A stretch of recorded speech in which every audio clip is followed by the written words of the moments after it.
book begins as Anders, who's one of the main characters, wakes up one morning to find that his skin has changed color. He calls Una, his lover, to tell her what has happened. And as you write together, Anders, Una, his father, and her mother navigate a world where Anders' condition, that of white skin suddenly turning dark, starts to spread. And so to kind of set the scene and to hear your prose, you are going to read this description of Una, who after Anders, like everyone else in society, wakes up to find that her skin has changed color. Yes. Hello, everybody. Can you hear me? Is this working?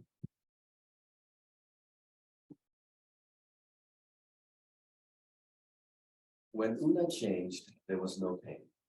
And yes, there was surprise. But Una had known it was coming and was already somewhat perplexed it was this delay. And so she lay in her bed, taking it all in, her heart beating fast, but without panic, looking at her arm, touching her skin, feeling her stomach and her legs, and then using her body to stand. And her body worked as it had before. There was no sense of her balance being off, or of her proportions being any different. Though she did feel lighter in a way. Darker, yes, but also lighter, less weighty, and not thinner, the weight departing not from her flesh, but from something else, somewhere else, a weight from outside her, from above her maybe, that she had borne for so long, without being aware of the bearing of it. And now it was gone, as though the mass of the planet had changed subtly, and there was less gravity for people to contend with. Una went to the mirror and saw a stranger, but a complete stranger only for an instant. Wondrous, that mouth, those eyes, and then a stranger Una had met, a stranger who was growing familiar, whom Una greeted with a steady gaze, and who gazed steadily back, until they both smiled, the smallest of smiles, Una and this dark woman together, this dark woman who was so recently a stranger, and who was Una, undeniably Una, too. Una did not know where it came from, but a feeling of melancholy touched her then, a sadness at the losing of something. And perhaps it was her attachment to the old Una that she was mourning, the face she had known and the person she had been, the person she had lived within and appeared as. Or if it was not that, then perhaps it was an attachment to certain memories that she had evoked in herself, to memories she presently wondered whether she would continue to evoke.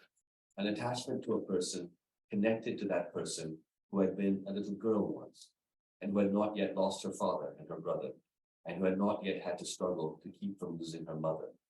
But of course, the people she had been previously themselves looked different. They looked different from how she, Una, had looked only yesterday. And she had changed before she had changed. She had changed every decade and every year and every day. And so she thought there was no reason that she must lose her memories, the ones she wished to keep. And in any case, the melancholy was fleeting. At least it was fleeting that morning, for the lightness was stronger than the melancholy. The sense that she was escaping a prison she desired to escape, for her life had become fraught, and for so long there had been no way out. There had been that feeling, the feeling that there was no way out. But now it seemed that there might be a way out, that she could shed her skin as a snake sheds its skin, not violently, not even coldly, but rather to abandon the confinement of the past and, unfettered, again, to grow. Thank you. I wanted to ask you, well, it gives you a sense of just how the prose kind of unfolds over the course of the book. I wanted to start here because it seems to me that a major preoccupation with it is how to precisely, as we heard at the end here, reckon with the past, how to shed, to use this metaphor, shed the skin of the snake to create space for something new. Can you talk about this preoccupation and how more subtly, not only to reckon with the past, but also not totally obliterate it, and how to preserve memories and kind of hold on to what was happening from whence we came? So I think that one of the big challenges that we're facing right now at this moment in human history is how to let go of them. And we're facing that challenge because as the pace of change accelerates and technology manifests itself and things start changing more and more rapidly. You know, my childhood was more like my grandparents' childhood than it was like my parents' childhood. And than my children's childhood. And my children are growing up with these screens, and they're growing up with this different cyborg-like existence. But I grew up mostly bored, you know, playing outside and didn't have, you know, much to do, and a bit of sports, a bit of, you know, getting up to no good. And my grandparents had lived a life, I think, quite a bit like that, although no TV and much less electricity, probably, maybe none. So as things change more rapidly, we become anxious. It starts to scare us. And we start looking at the future and thinking that the future itself is frightening. And so we become vulnerable to a kind of nostalgia, to this thing that, you know, we should go back to the past. And these politicians appear who tell us, you know, the way things were is how it should be. And all of this is connected to this notion that we can't let go of the past. We can't let go of what was. We feel like we have to bring it forward and use it to bludgeon the future into kind of submission. So the book is really a novel about letting go of what you look like, letting go of what you imagine the future would be, letting go of what you think your country is, letting go of who you imagine your children and grandchildren are, and letting go of your own, you know, in a sense, ideas about who you in essence are and being able to experience new ones. And so, you know, that's a particularly difficult thing because we live in this late capitalist moment where self-interest drives the economy and everything is about, you know, yourself. And so self is reinforced, and the fact that we're all mortal and, you know, temporarily is intolerable. It's like, how can this be? You know, I'm going to die one day. That's surely not. And so the book, in a sense, is about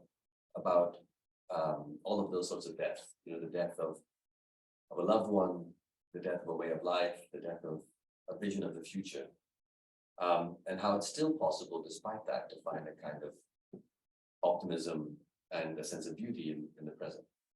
But also, there's the sense of letting go, as you say, of different things, but also preserving important things from the past. I'm thinking if we just go all the way to the end of the book, there's this lovely description of Anders and Una creating this spare room, which becomes, this is very kind of readable to people of our generation, at once a gym and a meditation center. And kind of this current of working out and meditating also finds its way into the book. And within that room, which I think is a kind of placeholder for, let's say, the future, you have the objects and photos and memories of their parents. So it's not a complete letting go. It's not a reckless letting go that we often also hear about in relation to history. Can you talk about this piece of it too? Well, I think that there is of course this impulse to let go, but partly the impulse to let go is throttled because we also sort of lack, in a way, the ability to pass on. So we feel that we can't transmit what matters most to us. And because we can't transmit what matters most to us, letting go of the way things are is impossible. You know, Britain must remain like it was in the 50s, and America must remain like it was in the 50s, and France must remain like it was in the 50s, and Pakistan like it was 1,000 years ago. And you know, you go from country to country. You know, the Hindutva Modi's India, the Make America Great Again. You know, Xi's Chinese Renaissance. You know, Bolsonaro's sort of cowboy Brazil. In every country, there's this appeal to the golden age of the past. And partly, I think that is so attractive because we can't imagine somehow taking what is most important to us and communicating that into the future. We have no idea of how that would even happen. And so because we can't somehow infect the future with what we most care about, we're grasping onto the past. And so the book, in a sense, is about letting go of the past, but also transmitting on. So one of the stories in the novel is really three love stories. The love story between Una and Anders, these two young people. Una and her mother, who is a woman, you know, older woman who's lost her husband and then more recently lost her son and believes that, in a sense, white people are being erased and replaced. In a sense, she's right, because in the book that sort of is what's happening here. To certain degrees, sort of, just because she's paranoid doesn't mean that not out to get her. And so she, she's in a sense been radicalized by the internet. Like when I was young, in my 20s, the whole conversation was around after 9/11 that young Muslim men are being radicalized by the internet. Now it's like 70 something, white ladies in France and Britain and America are being radicalized by the internet. It turns out everybody is radicalized by the internet. The internet functions to radicalize, actually. Of course, between Anders and his father, who's died. And in that third love story, Anders' father is desperate to pass on to Anders something. He's upset that his son is no longer white, and he thinks his son's going to have a more difficult life, and he's sad that he can't see his wife reflected in the face of his son as he used to be able to see. He doesn't look like his wife anymore. But above all, he feels like as a father, he has to pass something on to his son. He has to pass on to his son the idea that you can die well, that there is a way to die with dignity, that you might be able to do this, yes, not without fear and without pain, but not masked by the fear and pain. And so he's engaged in this, in a sense, cultural transmission of what he thinks the most important value he can give to his son is. And the novel is sort of about that. It's how do we pass forward the things that we care most about, and let go of the things that have to change. The fact that our kids will probably marry people who look different from us and who eat different food, and they'll speak a different, slang, and they'll like different stuff. Those things are essentially really the essence of, the essence of what has to be passed on are things that are to do with love and with the spirit, whether you believe in a spirit or not, but the spiritual questions of how do we deal with mortality? How do we live a good life? How do we pass on to the future something meaningful? The last thing I'll say about this is, I think what we've seen is a kind of breakdown in the relationship between the generations.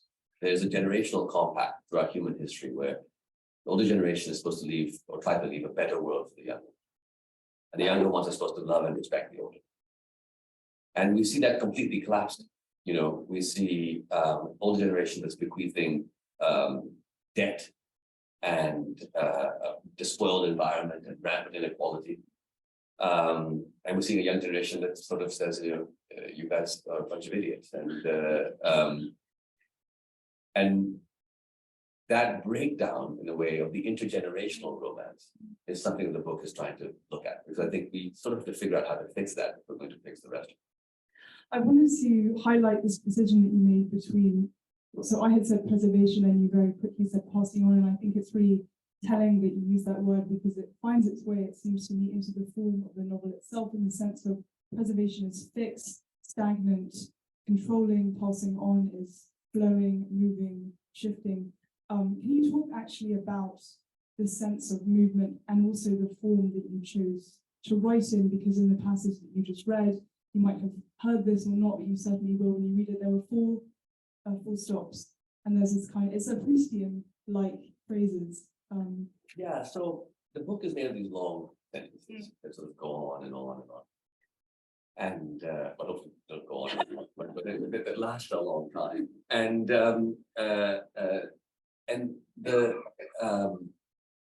the reason why it's written like that is, there's a couple of reasons. One reason is that that a lot of how language can work is through cadence and to setting up rhythm. So if you think about Martin Luther King's, I have a dream speech. And of course, what he's saying, everybody should be equal and the color of our skin shouldn't matter, and we should be able to have a future which is beautiful beyond that. That has been said before, and these ideas are not in a sense new. What is new is in a way the rhythm and cadence of the language, the musicality of it, so that as the speech continues, you begin to, as with music, sort of kind of hum along. And that humming, when it comes to words, takes the form of each word lands, and it is the right word. The next words arrive. The next words arrive. Each of those words is called forth by the rhythm of what's happening. And each word is the only word that can be there. And you feel like this is right, and this is right, and this is right. And at the end of that, every word was right. And if you didn't agree with what he had to say, in a sense, you were somewhat disarmed because the musicality of it was correct. Each word somehow sounded right. And that's what great orators, great preachers, great, so language has been done. This is, Churchill's, we will fight them on the, all of these speeches they were attempts to create rhythms of language in the minds of the listener, which, because the rhythm was undeniable, made the meaning undeniable. And so in a sense, this novel dealing with sort of fraught terrain tries to do that. But the other thing for the long sentences, or the reason why there's long sentences, is because the sentences in the novel, Anders thought this, but then he realized it wasn't that, and then he thought this, but then he realized maybe. I think we go through life basically having a thought, realizing we're kind of wrong, having another thought, saying that's not quite right, having, and sort of triangulating our way through. So I'll say, this movie was great, and somebody says, that was terrible, and I was like, oh, yeah, well, maybe it wasn't that good, and it's like, no, but it was fantastic. Oh yeah, and you sort of bounce around between these ideas. And now what's happened in the present moment is, because we present our ideas publicly in the form of tweets and Facebook posts or whatever stuff that we've said, and I'm not on social media, but let's just say your TikTok declamations, we put an idea out there. But we put it out there publicly and permanently. And then, in a sense, we are bound to defend it. We can't just sort of say, well, that was a stupid idea, I've moved on. It's like, I tweeted this, so therefore I'm now going to defend this. And we become trapped. So in a sense, what the novel's long sentences are doing are they're trying to set up a kind of fluidity where an idea appears, it's questioned, we change it, something else. Anders thinks, wait, am I dark? No, I'm not dark. Wait a second, am I dark? No, it's somebody else, but it can't be somebody else, it's me. And I think that way of thinking, that kind of flexible, supple way of thinking is something we need to, in a way, rekindle within ourselves if we're going to try to tackle these topics like race and find our way to something a bit better. This is striking because you're saying that this flexibility has come from engagement with the internet and online. At the same time, another major preoccupation in the book is how the internet has created strong binaries. The complete opposite. The inflexibilities come from the internet, yeah, I'm saying. Right. Yeah. In other words, when you tweet something, you become inflexible because you have to defend your tweet. Right. Whereas when you're just thinking quietly or chatting with your friends, yes. you can say something ridiculous, Yes. and then you're like, that was a pretty stupid position. Yes. The internet binds us in time in a different way.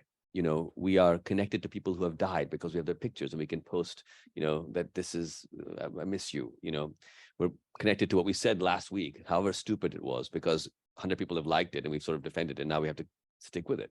So in that sense, the internet binds us, I was saying. It makes things, stiffer. Makes things stiffer, and also it makes our thinking stiffer. So it makes the in-groups stronger and the out-groups stronger. And there's a sense of, just like computers and technology uses zeros and ones, where kind of society is reduced to zeros and ones. Can you talk about the role of binaries too in this discussion?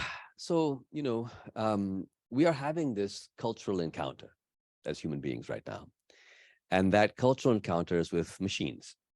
And each of us at this moment has a machine either in our pocket or in our bag or on our lap or in our hand. And we spend hours and hours staring at and interfacing with that machine. And it brings to us a certain culture. And what machines do is, they do complicated things, but the most basic level, what they do is they sort. Is this thing a 0 or a 1? And the culture they bring to us is the culture of, in a sense, heightened sorting. And that sorting boils down to, like or not like. Are you like me or not like me? And based on whether you like me or not like me, do I like or not like you? And do I like or not like your photos? Yes, even more, absolutely. Yeah. And so what winds up happening is we have started becoming, like Una's mom, like the pensioners of Europe today, and the young Muslims of the internet of the early, century, and everybody basically, we all find that when we go online, we start to become members of these tribes. And normally people are, of course, we have a tribal impulse, but we're quite, wishy-washy about it. Are you really in my tribe? No, but who knows? We both like sushi, but you also like, souffle, and I don't like. So, we can be alike in some ways and not in others. But what the internet tries to do is it tries to make that sorting somehow, mean more. That if you don't like souffle, to be very honest, I'm not sure that we can eat together anymore. I mean, do you like France? I mean, are you going to now tell us that you reject your entire, history, or you try to assimilate if you're not from France?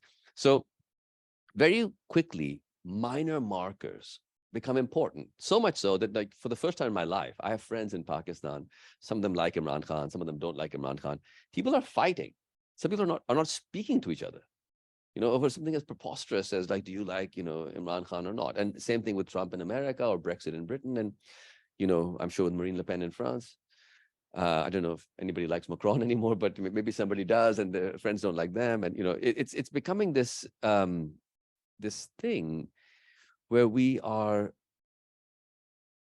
reacting as though somebody who disagrees with us on one of these definitional questions of identity can't be our kind of person anymore. We can't be friends. We somehow don't. That, I think, is the binary that the machines are bringing to us, and that's what we have to be very careful about.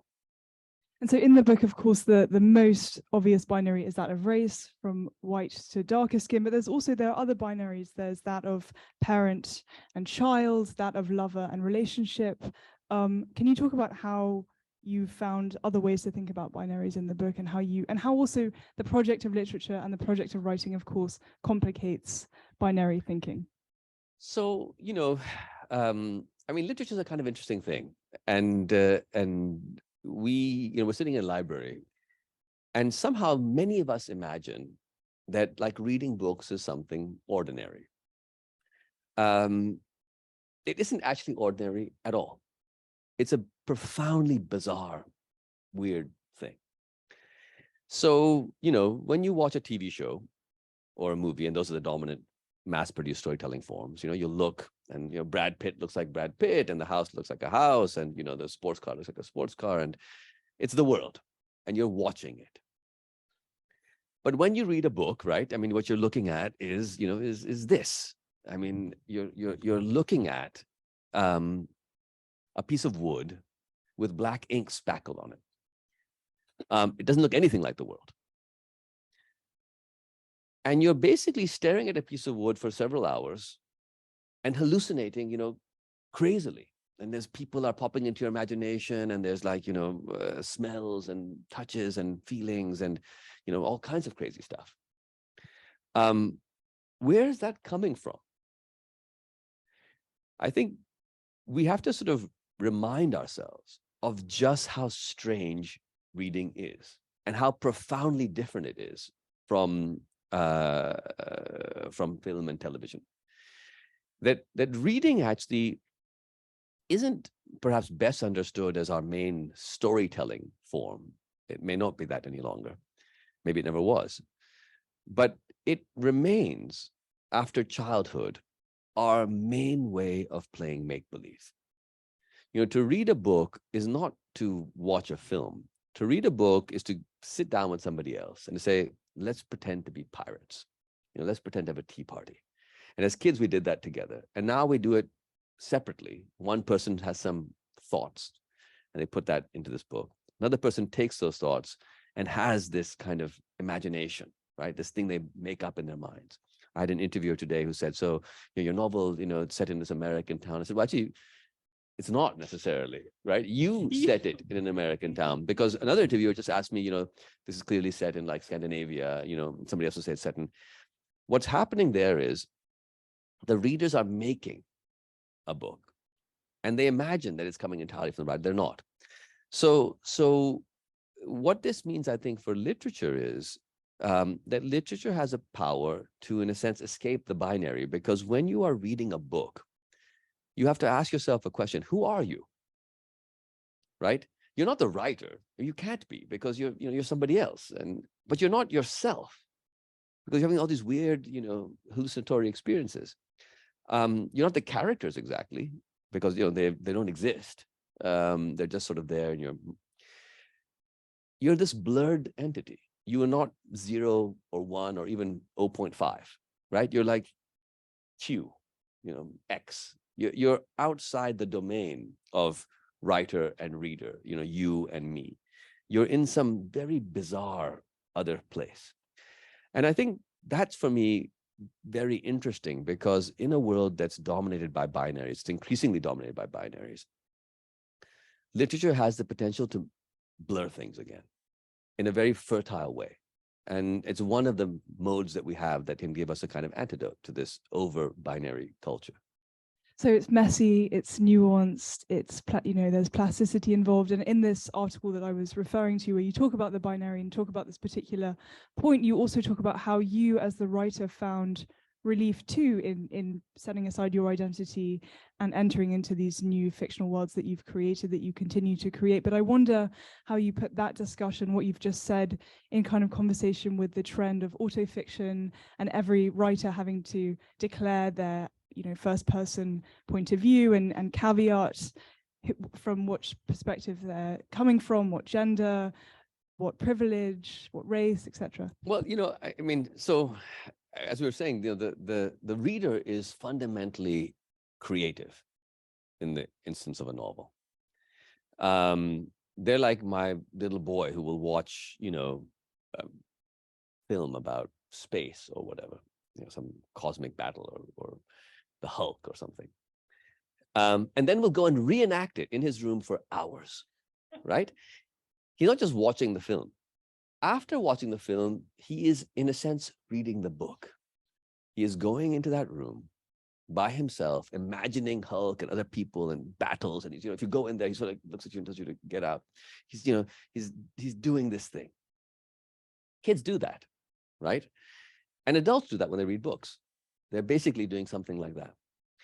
Now, so now I've lost my train of thought. I was saying it's great for the reader, but Yes. as the writer, do you feel pressure are you still able to enter into these universes, given that autofiction is on the rise, given that you must declare who you are, where you come from? Okay, so given that that's what's going on. For readers. For readers. Yeah. At the same time, we are confronting, in a sense, the extremely heightened sorting mechanism. Now, the very heightened sorting mechanism is highly alert, almost allergic, the way that if you've become sensitized to pollen, like the light, the tiniest bit will make you have this horrible hay fever. We have become very sensitized to somebody doing some kind of violence against these categories in our mind. And it feels like there's something potentially violent about writing about somebody who isn't you. What the hell do you know about women or old people or young people or Pakistanis or Brazilians or aliens, dogs, T-Rexes? You should write what it is like to be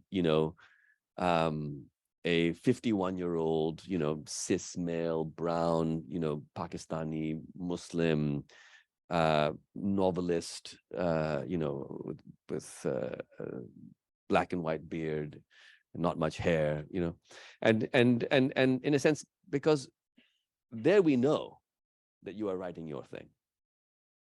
Now, that's not to say that, in a sense, the representational impulse of literature isn't important. It's hugely important, actually. It's just that it's only one of the strands of literature. So telling your story has always been a part of why we tell stories. And telling the story of people who have been systematically silenced and not allowed to tell stories is a hugely important political project. But it isn't the only project for literature. And there's another project for literature, which is imagining being somebody else, right? My son being Hulk, me imagining being a little boy, or, an old woman. We'd like to imagine being other people. It's part of what being a human being is. We spend time wondering, what's it like to be somebody else? What if I hadn't done this? What if I'd done that? Somebody like me, I've had a kind of semi-nomadic life. So whenever I land anywhere, almost immediately I begin to fantasize, so if I were to stay in Paris and not take the train out tomorrow, where would I live? And, what would I be? And, what would my life look like? And, and I start, that's a hugely important part of humanity. And in fact, it is at the birth of something which it makes possible a kind of blurring of boundaries, which connects to the notion of love. And a very important part of this book is this idea of love, but in particular, not the way we often use love today as something that sells you something, right? Or that it's a possessive thing. I love your shoes. I want your shoes. Or I love you. I want you to be my girlfriend or my wife or my husband or my boyfriend or my my possession in a way.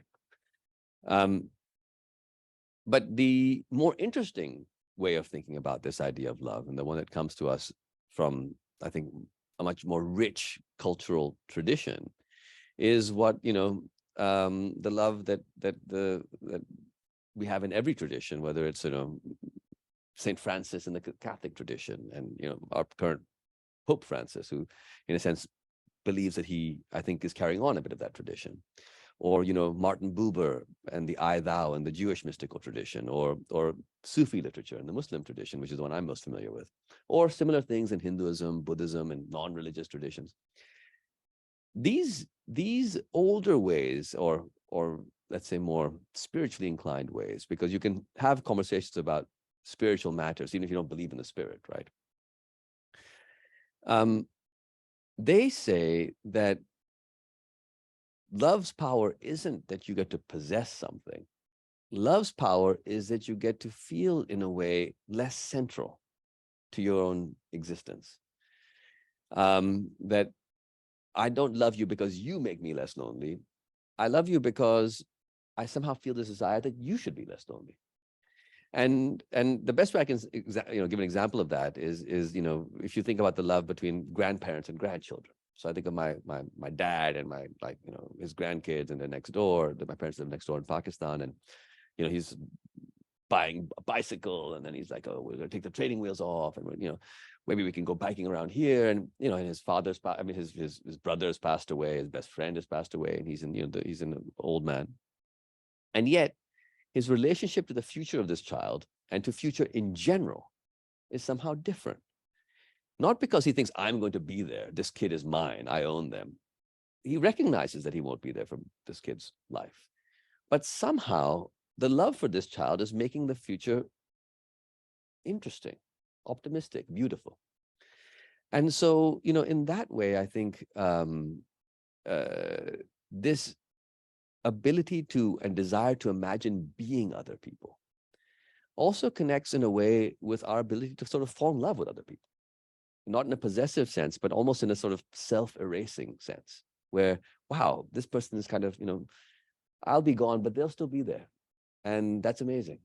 And I think that gives us a lot of power and potential. And so we mustn't attempt to circumscribe or to underestimate the power of the side of literature, which is imagining other people from the inside. It's curious, this discussion about the kind of loosening up of boundaries and decentering the identity. It was precisely after 9/11 when your identity was really circumscribed and kind of pinned down, that was the inception point for the book. Can you talk about that moment, how you lived it personally, and the next 2 decades, and how it's come to this form? Yeah, I mean, I had lived more than half my life in the West by 2001. And I'd been to elite universities in the States, and I'd, gotten this well-paying job in New York City. And effectively, I was a brown guy with a Muslim name, but I didn't encounter discrimination in a particularly, potent form in my own life. I had the job I wanted to have, and I could sort of date who I wanted to date, and I could live in the apartment I wanted to live in. And, So you might have an occasional slightly unpleasant experience, but it just didn't feel like such a big deal to me. Now, I was aware that it was out there, right? Like I was aware that, there are great white sharks in the ocean. But I wasn't a surfer. I'd never seen them. I mean, it's terrible that they're great white sharks, but like I'm a hiker. I live on the hills. So it doesn't matter. Anyway, so I had a kind of, an opposition to racism and a real feeling that it was a bad thing, but I didn't have enough or really much skin in the game. I was able to be opposed to racism as a kind of bystander, which means to say I did next to nothing about it. And then after 9/11, suddenly I'm finding that, at every airport I'm being pulled out of the line and, flying to JFK and I'm being kept for hours and questioned and have to register my address. And, you get on the bus on the weekend, bit of stubble and somebody's getting up and changing seats and thinking, why? And it occurs to you that, wait a second, I haven't changed, but all these people think that, maybe I'm a terrorist, right? Like maybe I want to kill them.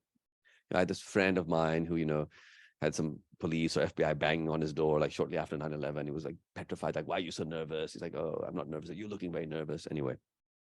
And I said, well, why, what was wrong? He said, well, I said, I had all this marijuana in the next room, and I thought that they'd busted the guy who delivered this pot to my apartment. And, and I couldn't have conceived that they've come, I thought they'd come to confiscate my 2 joints. I didn't think that they'd come to check if I was a terrorist and to ask if I had combat training and wisdom. The artist, he was sort of in New York, he was thinking, they're not here to think that I've had training to like kill people in Afghanistan, right? Like, I'm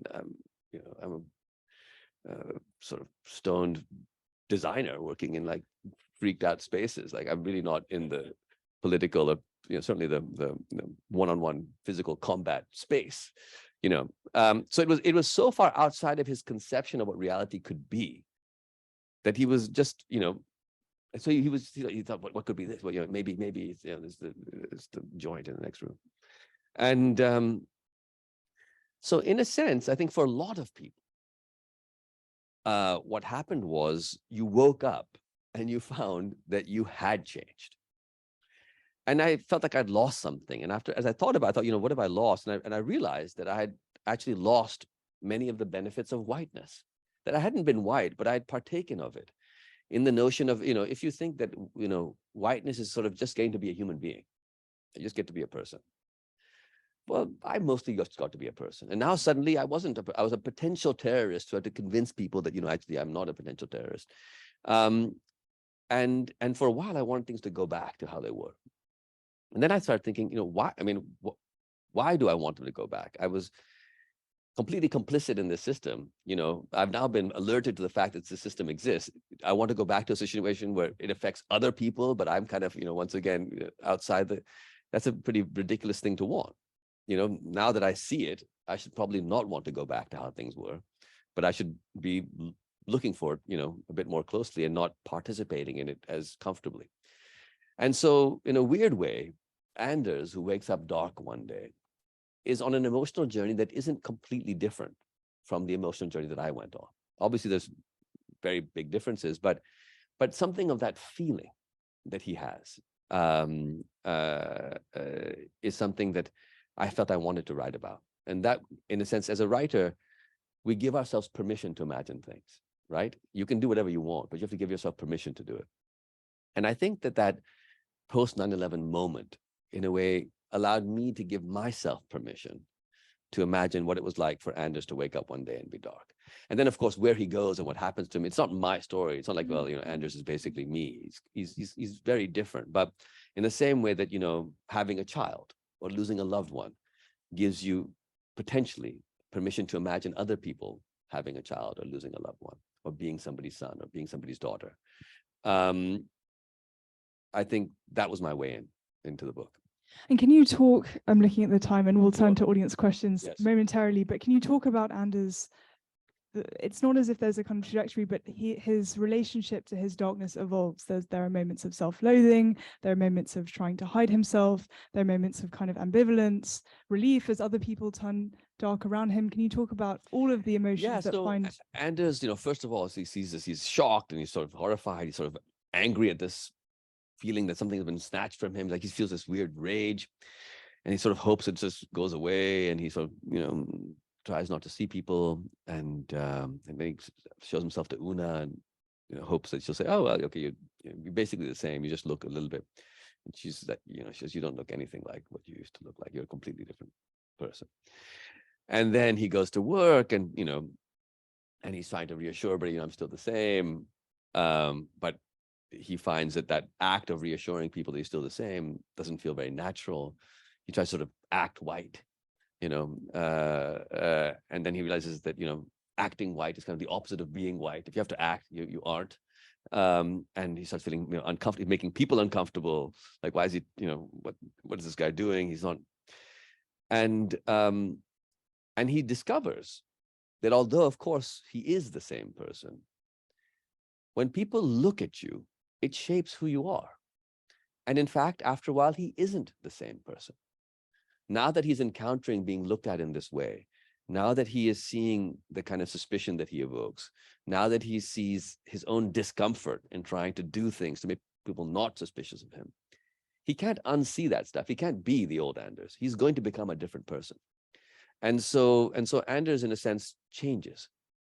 And he's resistant to that change. But that change also makes certain things possible. So he and Una had been having this kind of casual relationship. But weirdly, after he changes, she sees him better. It was like he was this, kid from high school. They've been dated then, and then she was back in town. It was nothing particularly significant. She hasn't, in a way, really seen him. But now that he looks different, in a sense, she begins to recognize things about him that are really him. The fact that he has a sensitivity to Una has lost her brother and her father. Anders has lost her mother. And there's something about that quality, the way that he's lost this person who's close to him, and yet is still connected to that person, the way that they can speak of certain things. And so they begin to, in a way, recognize each other. So a certain type of Anders dies, but a certain type of Anders is born. And in a way, what is born brings with it its own potential and beauty and direction. Is born, or we could say also passed on. Yeah, it is passed on. I mean, in a sense, one of the ideas in my previous novel, Exit West, is the notion that, we're all migrants through time. That we imagine there's people who are natives and people who are like migrants. Everybody's ancestors migrated, right? Like Homo sapiens didn't evolve, in the 7th district of Paris, right? People came here from somewhere. And in the end, we all, in a sense, came from Africa, in different waves. And even people who live in the Rift Valley of Africa, where the earliest, Homo sapiens fossils or, bones are found, their ancestors probably moved around and then came back there. Nobody is truly native to a place in that sense. But also, we aren't native to this moment. None of us have lived at 8:16 p.m. on April the 4th of 2023 before, right? We are all in this minute for the first time. None of us is native to it. And I'm not native to being 51. And if I make it to 75 or 80 or 85, I will not have been native to that. Nobody is native to being middle-aged. Nobody's native to being old. We migrate into these places. And so in a sense, if we can begin to realize that migration is the basic essence of human beings, that all of us are constantly migrating, and you can have lived next to this library your entire life, and you still migrated because Paris has changed, France has changed. And in the same way, in a sense that, that's what is happening to Anders and Una and Anders' father and Una's mother, is that they are migrating, as we all are. And the mistake is to sort of assume that you're native to this moment and this belief and this position. You aren't. You just arrived here, and soon you will be somewhere else. So you need to find a sort of more supple way of dealing with that. Right. And so if the idea is really that of constant change, you know, whether it's moment or place or identity, how, I guess, how would I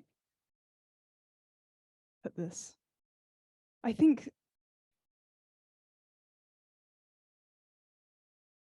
yeah, it's this question of constant change, and you're looking back to history, to previous moments of changes. And you described in our conversation just now all of these other moments in history, from really kind of very early on to 19th century, 20th century, and they're all moving through these inflection points of moments of great change. And in this essay that you wrote, you say how you had this kind of belief in the upward trajectory of history. And we all kind of do. We have this sense that things are going to get better, right? And I wanted to ask you about this, because if the constant is change and we have to accept it, and that if you once believed that the way change is heading towards is that of progress, do you still think that's the case? And given that Una and Anders represent the new generation, and given that my generation, a little bit above and a little bit below, aren't voting for Trump or Le Pen mostly, do you feel hope? Well, I think that, you know, a lot of people all over the world are pessimistic right now. A lot of people are feeling pretty pessimistic about where we're headed as a species, you know, in our societies. I think that it's important to have a kind of critical optimism, not to say, oh, things are just going to be fine. You know, things I think are not going to just be fine, but things can be fine if we make them fine. And if we're going to make them fine, we have to have a sort of optimistic and inclusive vision of the future. Now, where are we going to go that we can all go to that's better than this? And what would that be? And how would we build it? You know, and it'll be quite different, I think, from the way society is organized. You know, who gets to be in a place, how wealth is distributed, you know, all of these things will be up for grabs. But the biggest part of it is we have to start, you know, looking at what we fear and find our way beyond it. So in Exit West, it was sort of a novel about a world where everybody migrates, billions of people move, which is for some people the ultimate nightmare. But then to say, well, what happens after that? Something new starts. And maybe that something new is kind of cool. Who knows? And this one, which is, you know, in a sense, the fear of erasure, of being replaced, of your kind not mattering or being represented anymore. But then something else happens. You know, I mean, we have imagined these races into existence just a few hundred years ago. You know, for Herodotus and the Greeks 2,500 years ago, there wasn't race. It talks about the Egyptians and the, you know, the Scythians, and but they aren't races. They're not like Africans and Europeans. You know, that racial construct dates to the Reconquista of Spain 500 years ago, when what had been a question of who is Jewish and who is Muslim and therefore needs to leave became a question of who's pretending to be Jewish and Muslim. And that question became, well, if they have 3 generations back, you don't have European ancestry, maybe you are pretending. And so suddenly what had been a cultural and religious question took on the prototype of a kind of racial question. And at the same moment, Columbus set sail for the Americas and European colonialism begins. And this new racial way of thinking fits very well to the idea of saying that, look, let's just take all this land. Because what if the natives convert to Christianity? We can't take their land. Well, it's not just about whether you're Christian anymore. That's not a good enough idea. It's also a matter of whether you're European, whether you're white. So this thing is made up 500 years ago. You know, it's not going to be here in 500 years' time. I mean, it's a ridiculous, you know, and very hateful and, you know, terrible thing, race. So it's fairly new. It's unlikely to be sustained. So maybe we're better off trying to imagine our way out of it sooner rather than later, right? Like, maybe we don't have to wait 500 years. Maybe we can do it in 100 or 200. And so I think, you know, for me, that becomes interesting, which is, you know, again, that sort of optimistic future, trying to think of what would that be, and one that isn't an optimistic future, which depends on my kind killing off your kind and having the place to ourselves. Like, that's not an optimistic, you know, future. So yeah, that's really, I guess, at the heart of it, you know, what one is looking at. And when you said, oh, the younger generation, you know, of course we can have hope. But we can't have hope if the only people articulating compelling visions of the future are people who are saying that that future should look more like the past when they were kids. and there shouldn't be, foreigners here, and there shouldn't be that kind of person here. And we should all, we can't go back, right? You can't take a child and strip out 2 different chromosomes and say, okay, now we're, it doesn't work like that. Time goes forward. So the last image I'll leave you with is, in a sense, what we require is both a sense of optimism and a sense of courage, right? The courage to accept mortality, and the optimism to think that despite that, something beautiful can happen, which is, you're on a beach. Pessimist says, why build a sandcastle? It's just going to be washed away, right? Somebody else says, oh, it won't ever be washed away. The sort of, you could say, lazy optimist. Let's just build it. But I think there's also a kind of critical optimist who might say, it will be washed away, but let's build the sandcastle anyway. It's going to be fantastic, right? And then in a sense, you make this thing, which is outside of your control, in the future, build the sandcastle. It's a moment of gorgeousness. And then, yes, okay, it's washed away. But the next moment comes, and you build the next sandcastle, you build the next thing. And I think that idea of combining sort of a critical assessment of where we are with an optimistic spirit, with the courage to actually not hide from the fact that, yes, it is true, this is temporary for each of us. That has to be the foundation on which we can go forward, I think. Thank you. Can we have a big round of applause, please? Thanks. So now we have time for some audience questions, and I will hand the mic to Emily. Questions in the room? Don't be shy. Yes. Assalamu alaikum. Waalaikumsalam. Thanks for coming to Paris. Thank you. And I was wondering if you could comment on essentialism versus performance of race. So here we are in Paris. France has a very different conception of things. Algerian guy who would pass as white in the US would not be seen in quite the same way in France. And, for me, like, I'm a white girl in the US, whether I listen to country music or not. Yeah. So can you speak a bit more about that? Yeah, that's such an interesting idea. That great question. So,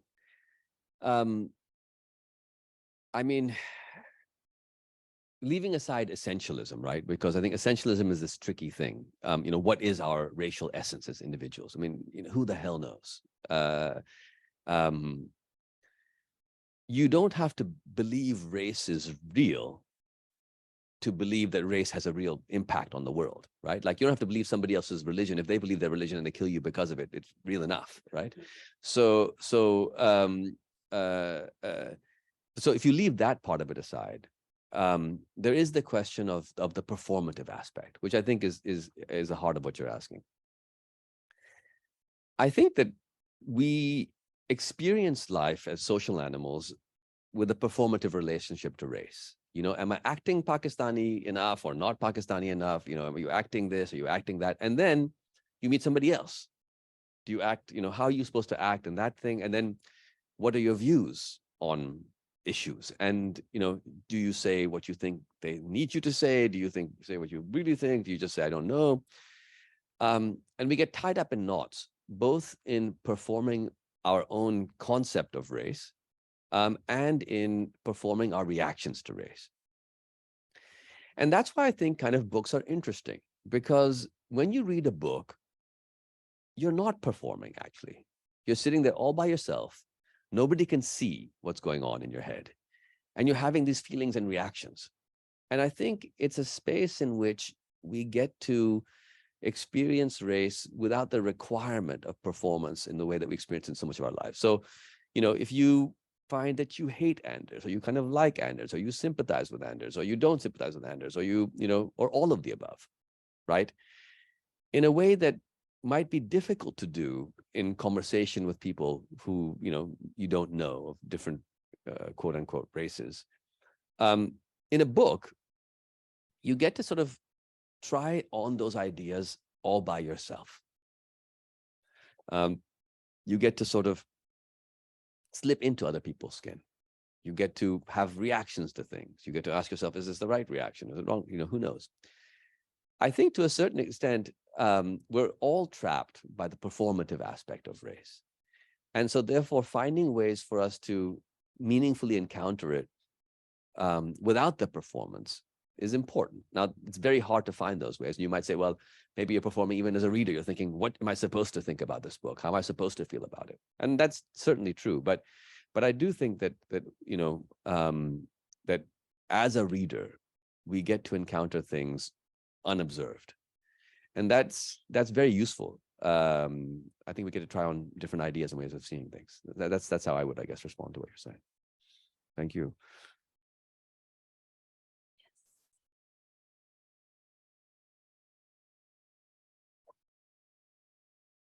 Thank you.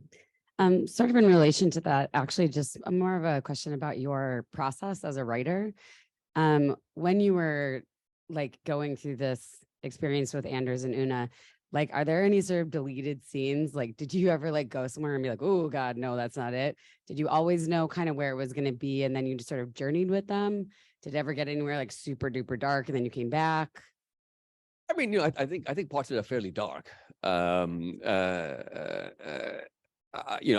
wouldn't say I sort of held back and thought, oh, this is some seriously racist stuff. I better not write this. I think the way I approached it was, I mean, I didn't want to necessarily make people who were monsters, but I also didn't want to disguise the aspect of people who other people might find monstrous.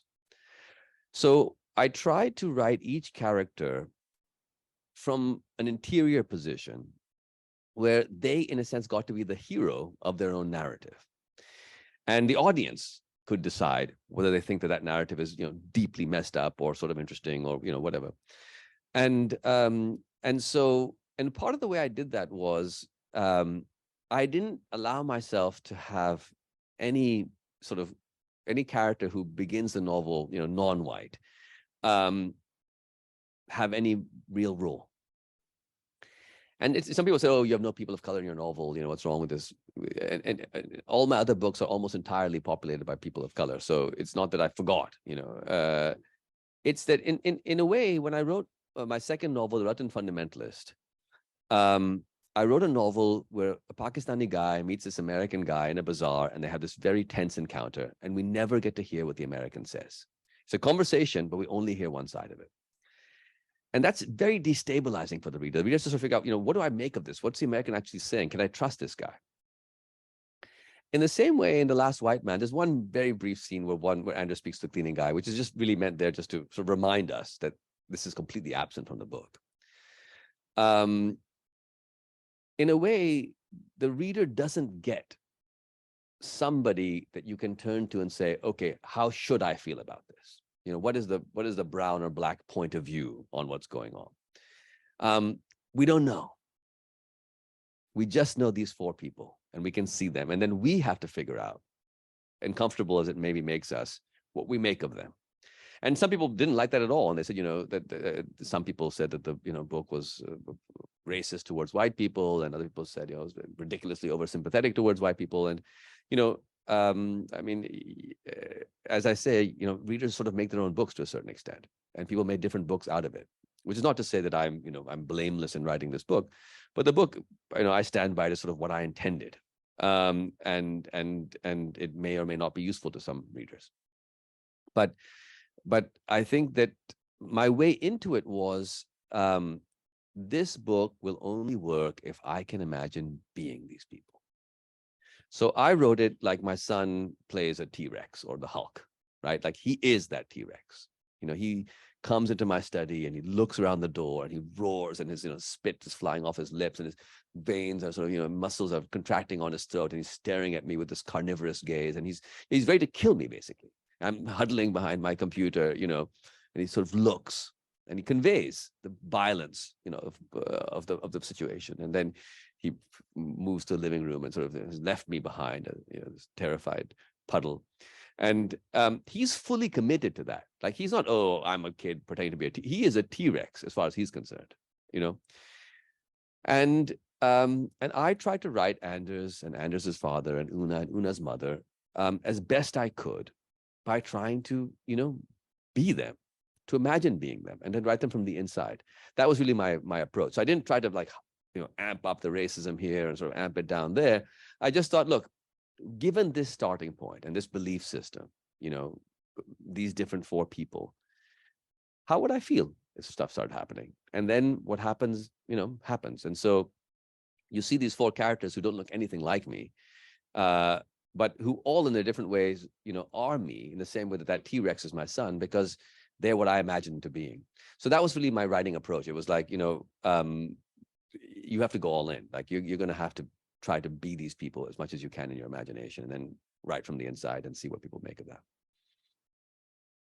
And one last thing I just want to say about that, I know we're out of time probably, but the last thing I'll say, she's asked me like 3 questions. My answers are so long. So she said 100 questions. She's asked me 3. We've used up an hour. But, the one thing I will say is that I think that, this impulse to imagine being other people, in fiction is very attractive to me, because imagining being somebody else is also a way to destabilize what you think you are, right? Like after you imagine being other people for a while, you come back to being yourself. Maybe a couple of hypocrisies that didn't get noticed in the corner vision come into vision. Maybe a kind of closed-mindedness that you were clinging to slightly opens up. So for me, it's quite a useful exercise to do it. And hopefully for readers, it's a useful exercise to imagine them too.